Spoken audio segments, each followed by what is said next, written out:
Welcome to Man Does Tech, where I solve the problems you didn't even know you had. You'll start with essentials and jump straight to action. Install the Python extension and make sure VS Code sees your interpreter. Open your project folder and save the file. Once done, set a breakpoint by clicking the left gutter next to a line of code. That tells the debugger where to pause. Then open the Run view and choose Run and Debug to launch. This prepares the environment so you can inspect state and step through execution immediately.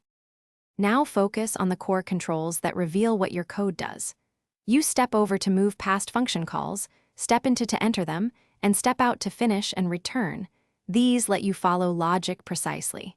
Make sure to monitor variables and call stack panels to understand scope and state, and use the debug console to evaluate expressions. Once you hover over variables, you get quick values. Together, these tools let you trace logic and find where data diverges from expectations. To finish, stop the session when done or restart after code changes.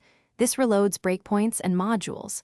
If a bug persists, add conditional breakpoints or log points to capture exact conditions without stopping every run.